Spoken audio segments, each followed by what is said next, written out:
जब हम मकान का काम करते हैं तो उसमें बहुत सारी एक्टिविटीज आती है, जैसे कि आपके घर की चिनाई हुई, कंक्रीटिंग हुआ या फिर प्लम्बिंग वर्क हुआ। पर इनमें से इंपॉर्टेंट पॉइंट आता है दोस्तों, जिससे कि आपके घर की फिनिशिंग अच्छी दिखती है, आपके घर का एक लुक आता है, तो वो होता है आपके घर की टाइलिंग।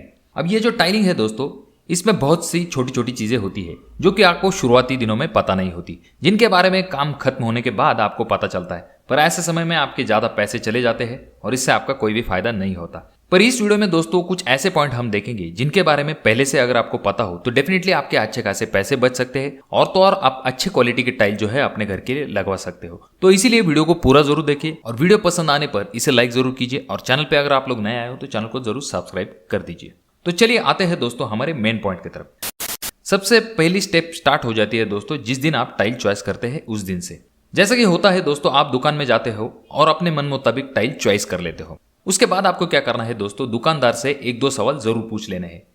सबसे पहले सवाल आपको उसको यही पूछना है कि जब भी आप टाइल परचेस करने वाले हो तो उसकी रिटर्न पॉलिसी क्या है। यानी कि होता यह है दोस्तों, कभी कभी आपके टाइल बॉक्स जो है वो एक्स्ट्रा बच जाते हैं, और आपका काम कम से कम 1-1.5 महीने तक अगर हम कंसिडर करते हैं, और उसके बाद आप उन टाइल बॉक्स को लेके जाते हो दुकानदार के पास, तो दुकानदार आपसे कहता है कि हम जो है बॉक्स रिटर्न नहीं लेते।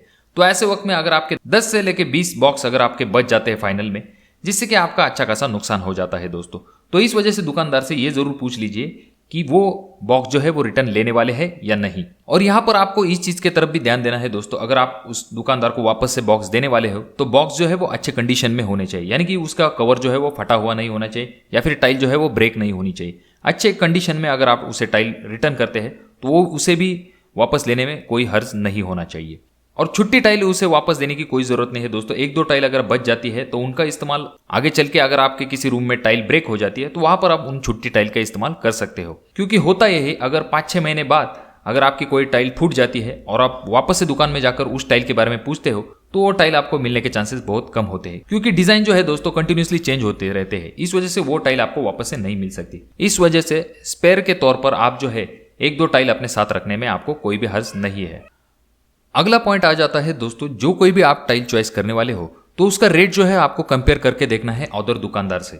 कहीं ऐसा तो नहीं आप जिस दुकान से मटेरियल परचेस कर रहे हो वहीं पर ज्यादा रेट तो नहीं है, उसका रेट आप अगर कंपैरिजन करके देखते हैं तो डेफिनेटली आपका फायदा हो सकता है। अगला स्टेप यहाँ पर यह है, जब भी आप मटेरियल लोडिंग करते हैं तो ऐसे समय में आप वहां पर मौजूद होने चाहिए। यानी कि जब दुकानदार के गोडाउन से आप अपनी गाड़ी में मटेरियल ला रहे हैं तो वहां पर आप मौजूद होने चाहिए। होता क्या है, लोग क्या करते हैं, टाइल चॉइस कर देते हैं और उसके बाद में घर जाते हैं। उसके बाद में जब मटेरियल दुकानदार के पास से आता है तो कभी कभी होता यह है कि उसमें से कुछ बॉक्स जो है वो टूटे हुए होते हैं। हालांकि एक आध बॉक्स टूटा हुआ आना कोई बड़ी बात नहीं है दोस्तों, क्योंकि टाइल में अच्छा खासा वेस्टेज होता है। पर क्या हो, अगर आपके आधे से ऊपर अगर बॉक्स टूटे हुए हैं तो ऐसे वक्त में आपका बहुत बड़ा नुकसान हो सकता है। तो अगर आप दुकानदार को फटी हुई नोटें नहीं दे रहे हो तो उसकी टूटी हुई टाइल लेने से क्या फायदा है। जोर जोर से बोल के लोगों को स्कीमें बता दे। तो इसीलिए आपको क्या करना है दोस्तों, जिस दिन मटेरियल लोड होने वाला है वहां पर आप गोडाउन पे मौजूद होने चाहिए। और जब मटेरियल लोड हो रहा है तो ऐसे समय में 1-2 बॉक्स के कवर जो है दोस्तों वो फाड़ के देख लीजिए, कहीं टाइल बीच में टूटी हुई तो नहीं है, उसके कॉर्नर तो टूटे हुए नहीं। ऐसी चीजें अगर आप चेक कर लेते हो तो आपको पता चल जाता है कि मटेरियल जो है वो अच्छे क्वालिटी का आ रहा है। कभी कभी बॉक्स उठाने पर भी उससे जब आवाज आती है तो आपको पता चलता है कि टाइल अंदर ब्रेक है या नहीं। तो इस वजह से दोस्तों ब्रेकेज की तरफ आपको खास करके ध्यान देना है। अगर आपके साइड पर टूटी हुई टाइल आती है दोस्तों तो आपको दुकानदार बिल्कुल भी बोलने नहीं देगा। वो कह सकता है कि मैंने जो है मटेरियल अच्छे से भर के दिया था, पर ट्रांसपोर्ट में जो है वो टाइल टूट चुकी है। This is business. तो ऐसे में नुकसान दोस्तों सिर्फ आपका ही होगा। तो इस वजह से आप शुरुआत में जब मटेरियल लोड होगा तो ऐसे वक्त में वहां पर आप अगर मौजूद रहते हैं तो इससे आपका जरूर फायदा होगा। और ट्रांसपोर्ट में कभी कभी एक आध बॉक्स टूट गया तो उस बॉक्स को आपको फेंकने की जरूरत नहीं दोस्तों। जहां पर आपको कट टाइल के पीस लगते हैं वहां पर आप उसका इस्तेमाल कर सकते हो, और तो और जहां पर आपकी स्कर्टिंग आती है वहां पर आप उन टाइल का इस्तेमाल कर सकते हो। यानी कि आपका वेस्टेज जो है वो कम जाएगा। अगला पॉइंट आ जाता है दोस्तों जो कि होता है लॉट के रिलेटेड। अब जो कोई भी आप टाइल चॉइस करते हैं दोस्तों तो खास करके ध्यान रखिए कि सेम लॉट की टाइल जो है आपको लेनी है अपने घर के लिए, क्योंकि टाइल की डिजाइन अगर सेम भी हो फिर भी कभी कभी लॉट जो है वो चेंज आते हैं।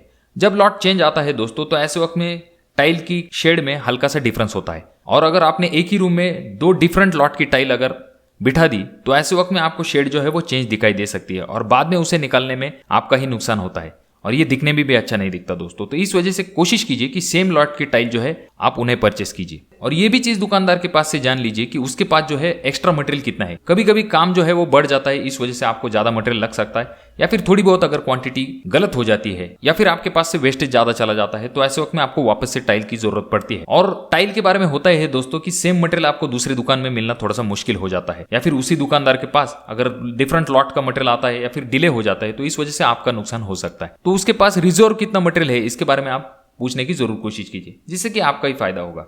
अब दोस्तों अगले पॉइंट की तरफ अगर हम बढ़ते हैं, जो कोई भी आपका कारीगर है जिसे आप काम देने वाले हो, तो आगे उसके भी रेट आपको कंपेयर करके देखने चाहिए। कभी कभी वो जो है आइटम रेट पे काम लेते हैं या फिर स्क्वायर फीट के हिसाब से काम लेते हैं, तो वो रेट जो है आपको कंपेयर करके देखना है। कहीं वो ज्यादा तो रेट नहीं ले रहा है, और बहुत कम रेट वाले कारीगर को भी आपको काम नहीं देना। अरे कहना क्या चाहते हो? अब वो क्यों? दोस्तों जब बात आती है टाइल के कारीगर को चॉइस करने की, ऐसे वक्त में आज जैसे मैं आपसे हमेशा कहता हूं कि उसके रेट जो है वो कंपेयर करके देख लीजिए। और यहां पर आपको दोस्तों जितना जरूरी ये देखना कि आप कहीं ज्यादा तो पैसे नहीं दे रहे हो, तो उतना ही इंपॉर्टेंट है दोस्तों कहीं कारीगर बहुत ही ज्यादा कम अगर रेट में काम ले रहा है, तो ऐसे वक्त में आपको उसका काम पहले से ही देख लेना है। क्योंकि होता यह है दोस्तों, ऐसे कारीगर जो है अनस्किल हो सकते हैं, जिसकी वजह से आपके काम की क्वालिटी खराब हो सकती है। और तो और अगर उसने गलती से भी बीच में काम छोड़ दिया, उसका खामियाजा आपको भुगतना पड़ सकता है। क्योंकि होता है दोस्तों, ऐसे लोग अगर कम रेट में काम लेते हैं तो वो जाहिर सी बात है दोस्तों, अगर उनके बजट के बाहर काम जाता है तो वो काम जो है वो छोड़ के चले जाते हैं। तो इस वजह से होता है दूसरा कारीगर अगर वहां पर आता है तो वो आपके पास से ज्यादा पैसे की डिमांड करता है, तो इसमें आपका दोहरा नुकसान हो जाता है। और तो और अगर वो कम दाम में काम कर रहा है और उसका काम अच्छा नहीं है दोस्तों, तो ऐसे वक्त में आपका टाइलिंग की फिनिशिंग अच्छी नहीं आएगी, और तो और आपका वेस्टेज जो है वो ज्यादा चला जाएगा। तो इन तरह के नुकसान से बचने के लिए दोस्तों, अगर आप उसका काम पहले से ही देख लेते हैं, उसकी साइट विजिट करके देख लेते हैं, तो इससे आपका जरूर फायदा हो सकता है। तो दोस्तों ये कुछ बहुत ही इंपॉर्टेंट पॉइंट है, जब भी आप टाइलिंग वर्क करने वाले हो तो ऐसे समय में आपको इन पॉइंट को बिल्कुल भी अवॉइड नहीं करना है। तो दोस्तों कैसा लगा आपको ये वीडियो? मैं आशा करता हूँ कि वीडियो आपको अच्छी लगी होगी। वीडियो अगर आपको अच्छी लगी हो तो जरूर इसे लाइक कर दीजिए, और टाइलिंग के रिलेटेड आपके कोई सवाल हो या फिर सुझाव हो या फिर कोई एक्सपीरियंस हो तो जरूर कमेंट कीजिए। और ये वीडियो आपको बहुत ज्यादा ही अच्छी लगी हो दोस्तों, तो जरूर इसे शेयर कर दीजिए। और हाँ, अभी तक आपने चैनल को सब्सक्राइब नहीं किया दोस्तों, तो कैसे चलेगा? चैनल को जरूर सब्सक्राइब कर दीजिए। तो मैं मिलूंगा आपको अगली वीडियो में, तब तक के लिए धन्यवाद।